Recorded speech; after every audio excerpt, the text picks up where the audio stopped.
Hello students, in this video we will discuss about how rationalization could be implemented so that it doesn't bring tears in the eyes of the labor or employees. Now what does this statement means? As we have already discussed, जब भी rationalization होता है there are certain changes in the organization की activities में, उसकी policies में या उनके कुछ मेथड्स में चीज़ों को रीअरेंज किया जाता है, कुछ नई चीज़ें इंट्रोड्यूस की जाती हैं। तो जब भी ऑर्गेनाइजेशन में कोई नई चीज़ इंट्रोड्यूस होगी, कुछ रीअरेंजमेंट होगा, तो वहाँ पे हमेशा खतरा बना रहता है रिट्रेंचमेंट का। वहाँ पे हमेशा एक कंसर्न बना रहता है लॉस ऑफ जॉब्स का।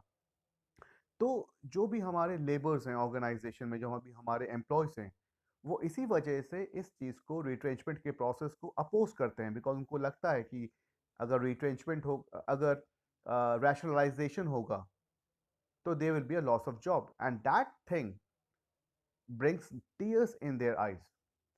तो जब भी कोई नया मेथड इंट्रोड्यूस होता है, लाइक मैकेनाइजेशन का मेथड इंट्रोड्यूस होता है या कंपनी में ऑटोमेशन इम्प्लीमेंट होता है, it will result to the loss of job, क्योंकि चीज़ें मशीन्स के थ्रू काम किए जाते हैं, रोबोट्स के थ्रू काम किया जाता है एंड जो मैनुअल इन्वॉल्वमेंट है, जो एम्प्लॉय का इन्वॉल्वमेंट है वो कम हो जाता है।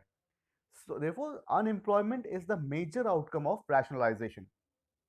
Now how can it be implemented without bringing tears in the eyes? It can be only implemented when all the stakeholders like workers, consumers, management, government, etc. should be consulted before implementing the rationalization process. जितने भी हमारे stake holders हैं जो directly या indirectly हमारी company के साथ जुड़े हुए हैं या हमारी कंपनी का कोई भी डिसीजन उनको इन्फ्लुएंस करता है, तो अगर हम अपनी कंपनी में रैशनलाइजेशन को इम्प्लीमेंट कर रहे हैं तो हमें उनसे कंसल्ट करना पड़ेगा। Then what else we can do for reducing the incidence of retrenchment and job loss?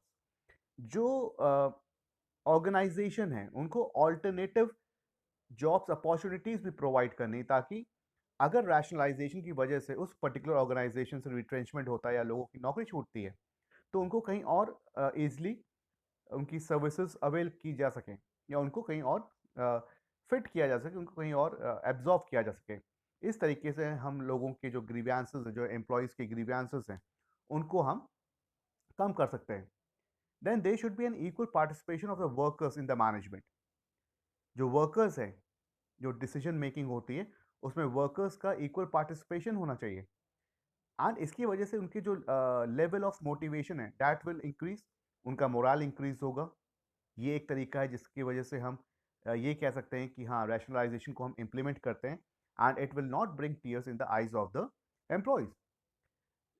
Then there should be an equal distribution of profit with workers in case of greater workload. जो workers हैं उनको अगर ज़्यादा काम करना पड़ रहा है, तो they should be given extra benefits also, which can be both monetary as well as non monetary. Rationalisation की वजह से अगर वर्कर्स के ऊपर ग्रेटर वर्कलोड पड़ रहा है, तो अगर एक्स्ट्रा प्रॉफिट हो रहा है ऑर्गेनाइजेशन को, तो वो प्रॉफिट कुछ हद तक हमारे वर्कर्स में भी पार्टिसिपेट करना चाहिए या उनके साथ भी डिस्ट्रीब्यूट होना चाहिए।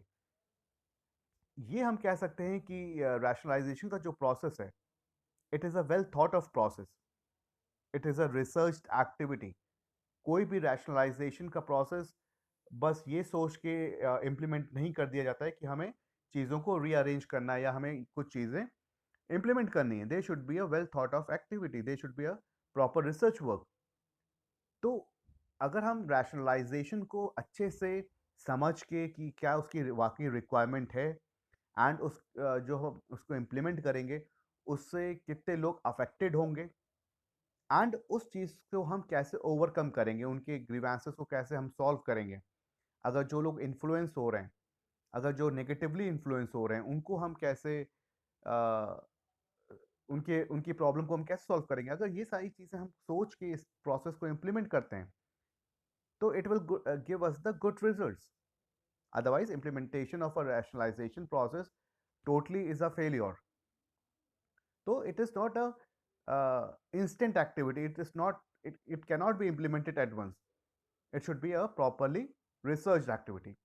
तो अगर हम इन सारी चीज़ों पे फोकस करते हैं कि हम जितने भी स्टेक होल्डर्स हैं सबसे कंसल्ट करें, वर्कर्स को प्रॉपरली मोटिवेट करें by giving them equal chance in the participation in the decision making, profit sharing में उनको हिस्सेदारी दें, अगर उनका वर्कलोड बढ़ रहा है तो उनको ज़्यादा एक्स्ट्रा बेनिफिट्स भी प्रोवाइड करें, और इम्प्लीमेंटेशन को प्रॉपर रिसर्च के बाद ही इम्प्लीमेंट करें, तब हम ये कह सकते हैं कि हाँ, rationalisation is done without tears.